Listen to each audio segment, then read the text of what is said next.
Mesdames, Messieurs, bonsoir, soyez les bienvenus dans ce journal. Dans l'actualité ce soir, elles souhaitent franchir le pas.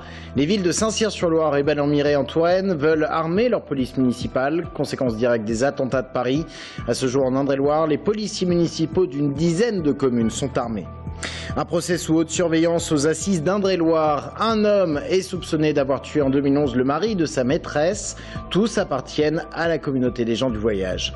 Et puis elles sont de plus en plus nombreuses à faire appel à des espèces de partenariats publics-privés. Ces communes qui financent l'acquisition de matériel grâce à de la publicité. Véritable partenariat entre la mairie et les commerçants à Monnaie par exemple, qui vient de se doter d'un minibus.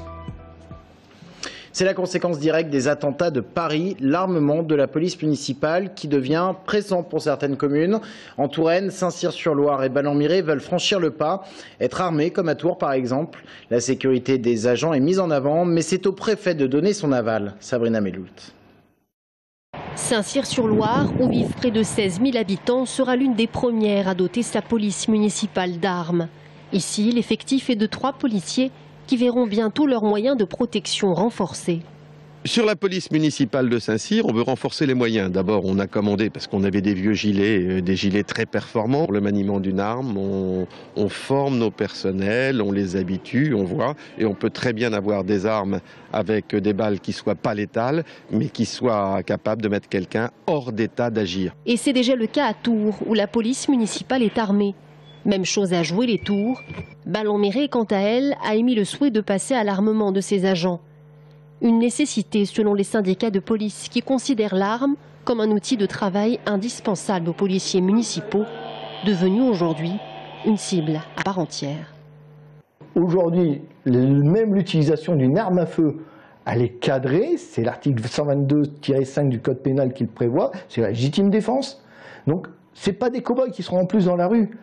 Et aujourd'hui, ce qui nous met encore le plus en colère, c'est que, on le sait, les politiques le savent, les responsables politiques le savent. Les élus en première ligne savent que le travail du policier municipal se situe sur la voie publique. Ce n'est pas quelqu'un qui est caché derrière un bureau, c'est quelqu'un qui est au-devant des appels. Pour armer sa police municipale, un maire doit environ débourser 1 700 € par agent pour une formation de 10 jours minimum. Un budget important qui pourrait rendre frileux certains élus. À ce jour, en Indre-et-Loire, une dizaine de communes sur 30 ont armé leur police municipale d'armes à feu. D'autres communes pourraient bien sauter le pas dans les prochains mois. En bref, Lisanne Libérée, l'ancienne collaboratrice de Jean Germain, mise en examen dans l'affaire des mariages chinois, a été remise en liberté, sans bracelet électronique et sans assignation à résidence. Souvenez-vous, Lisanne avait tenté de s'envoler pour Taïwan. Elle avait été arrêtée, emprisonnée et libérée avec un bracelet électronique situé contre sa volonté à la cheville. Pour cause de démangeaison, selon elle, elle l'avait arraché, d'où le retour à la case-prison. Son avocat, Maître Chotan, a alors envoyé une requête au juge d'instruction qui a donc décidé de la laisser libre. Le procès des mariages chinois, quant à lui, pourrait se tenir au mois d'avril. Et toujours dans l'actualité judiciaire, un procès aux assises qui s'est ouvert aujourd'hui à Tours et qui doit se dérouler jusqu'à vendredi. Le procès d'un meurtre en 2011 à Montlouis-sur-Loire au sein de la communauté des gens du voyage. Un homme est soupçonné d'avoir tué le mari de sa maîtresse, Audrey Champigny. Un premier jour d'audience sous haute protection au tribunal de Tours. Face à une salle comble, dans le box des accusés, Élie Corré, 49 ans. Cet empailleur de chaises comparaissait aujourd'hui devant les assises pour le meurtre de David Pétry, un élagueur de 34 ans. Incarcéré depuis le 4 juillet 2012, il a toujours nié les faits. Très nerveux, le prévenu a répondu aux questions de la présidente du tribunal sur un ton hésitant. Puis la tension, déjà palpable, est montée d'un cran quand est venu le tour de l'experte psychologue. Elle a décrit un homme intelligent mais manipulateur, narcissique, possessif et qui fait preuve d'un détachement émotionnel étonnant. Des conclusions qui ont fait bondir le prévenu et que les avocats de la défense ont jugées hâtives. Ce qui m'a choqué, c'est qu'elle emploie des mots invraisemblables, qu'elle arrive à des conclusions définitives après avoir entreaperçu quelqu'un 20 minutes dans son existence et que ça ressemble véritablement à de l'escroquerie intellectuelle. Le 21 avril 2011, David Pétry, issu de la communauté des gens du voyage, est retrouvé mort à côté de sa caravane sur son terrain à Montlouis-sur-Loire, abattu d'un coup de 22 longs rifles. Très vite, les soupçons se tournent vers Élie Corré, également issu de la communauté des gens du voyage, qui aurait une liaison avec l'épouse de la victime. Si pour la famille de David Petry, la culpabilité d'Élie Corré ne fait aucun doute, elle accuse également la femme de la victime qui aurait joué un rôle déterminant dans le drame. On a lu les rapports d'expertise de A à Z. De A à Z, on a lu les rapports d'expertise. Et il a toujours, partout, c'est qu'il était, il se cachait même plus. Ce qu'on attend, que la justice fasse son travail et que lui, il faut qu'il assume ce qu'il a fait parce que c'est lui, c'est à 100% que c'est lui. Et puis elle n'est pas innocente dans l'affaire. L'enquête a été fouillée. Le juge d'instruction a fait un remarquable travail d'investigation dans ce dossier. L'ensemble des auditions, manifestement, ne semble pas concourir à la mise en cause de Madame Ziegler. Si toutefois tel a été le cas, je pense que de toute façon, le ministère public n'aurait pas hésité une seule seconde dans ce dossier. Le procès devant les assises d'Indre-et-Loire doit durer 3 jours. Les routiers toujours mobilisés à l'appel de la CFDT. Ils ont organisé une opération filtrage de la circulation ce matin au rond-point de l'Aviation à Parcelles-Mélèze près de Tours. Opération qui s'est déroulée de 7h à midi. Alors que les négociations reprennent demain, les routiers demandent notamment une harmonisation des conventions collectives. La semaine prochaine, des blocages pourraient avoir lieu, mais cette fois-ci devant l'entrée d'entreprises. La grippe est de retour et en force de surcroît. Le seuil épidémique est dépassé en Loir-et-Cher, en Touraine et en Eure-et-Loire, doublement dépassé même dans ces 2 derniers départements. Cela fait 15 jours que cette maladie saisonnière frappe dans nos départements. Aurélie Renaud. Des frissons, de la fatigue et des courbatures. Ces 2 dernières semaines, ce sont les symptômes récurrents chez les patients.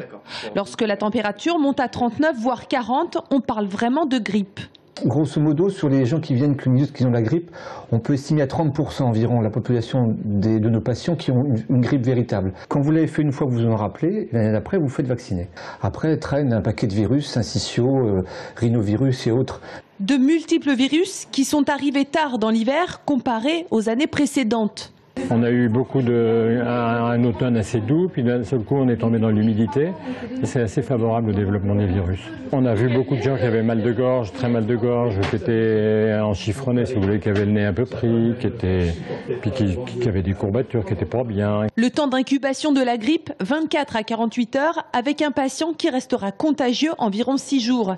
La meilleure arme reste bien sûr la vaccination. La campagne nationale s'arrêtera le 31 janvier. Dans le reste de l'actualité, on l'a appris aujourd'hui de l'Élysée, la mort du Tourangeau Yves Chauvin, prix Nobel de chimie en 2005. Un grand chimiste et un modèle pour beaucoup de chercheurs, a souligné la présidence de la République. Le travail d'Yves Chauvin à l'Institut français du pétrole avait permis des avancées considérables dans le domaine de la catalyse et des transformations chimiques. En 2005, le prix Nobel récompensait ainsi ses travaux qui avaient permis avec d'autres chercheurs américains des avancées dans le domaine du médicament. Yves Chauvin était né en Belgique en 1930. Il était arrivé à Tours en 1939. On vous en parle souvent, difficile de tenir les finances d'une commune actuellement. C'est souvent l'investissement qui paye, d'où le recours de certaines mairies à la publicité pour financer certains achats publics. Exemple à Monet qui vient de se doter d'un minibus totalement financé par la pub des artisans commerçants locaux. Romain Delville. Ce minibus de Monet, c'est un partenariat public-privé à l'échelle municipale et sur 4 roues recouverts de publicité. La précédente municipalité voulait acquérir un minibus. La nouvelle a trouvé le moyen de financer les 22 000 € sans creuser les dépenses de la commune. On a trouvé un moyen détourné de faire participer nos commerçants et artisans à l'acquisition d'un minibus. Ils sont donc partenaires, visibles sur ce bus de 9 places, qui nous sert essentiellement à l'action sociale auprès de notre agent social et du CCAS, mais que l'on met aussi à disposition des associations pour leurs différentes manifestations. Au total, 16 sponsors ont participé à l'achat du minibus pour une somme de 800 à 8 000 €. Parmi les sponsors, Artencom, l'association qui regroupe une trentaine de commerçants et d'artisans de Monet. On est en étroite collaboration avec la mairie pour ces manifestations.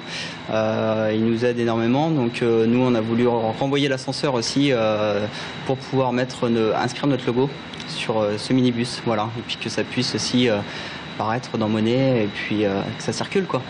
En un mois, le minibus 9 places a parcouru 1000 km avec comme long trajet inaugural un déplacement des basketteuses de Monet à Chartres. Allez, sport justement, une victoire du Tour Volleyball hier soir en Ligue des Champions face aux Belges de Massec. Ils se sont imposés 3-7-0. Une belle victoire alors que les Tourangeaux sont éliminés de la grande compétition européenne. Pascal Foussard au micro d'Anaïs Michaud. La Coupe d'Europe aurait pu être complètement différente à 2-3 ballons, donc il y a un peu de regret ce soir. Maintenant il faut passer ça, on a fait un match sérieux, avec un bon public, avec un David Konechny en pleine forme, un bon Nuno Pinheiro, McDonnell, donc voilà, et Bartos qui prend de plus en plus de place, donc il y a des choses positives ce soir, on avance. Maintenant on n'est plus en Coupe d'Europe, on la retrouvera l'an prochain. On est la seule équipe qui peut emmener l'Europe à Tours. Voilà, il y a une belle salle, il y a des choses pour le faire. Maintenant, il faut des moyens. On n'a pas laissé ça tomber complètement, la Coupe d'Europe, de faire un final fort, de la reconquérir. Avant de se laisser, ces images que vous allez voir de l'île Balzac, où des travaux ont commencé à côté de la rivière artificielle pour kayak. Le site va prochainement accueillir des vignes sur 600 mètres carrés. Elle pourrait donner, ces vignes, les premières vendanges dans 3 ans. La diversification se poursuit donc sur cette île de Tours. Il y a des espaces verts, des animaux, une rivière artificielle, comme je vous l'ai dit, pour les activités sportives. Et puis enfin bientôt, donc, une production viticole. Restez avec nous dans un instant. On va parler de sécurité routière. On reçoit Xavier Beauvalet. Il est le porte-parole en Indre-et-Loire de l'association 40 millions d'automobilistes. À tout de suite.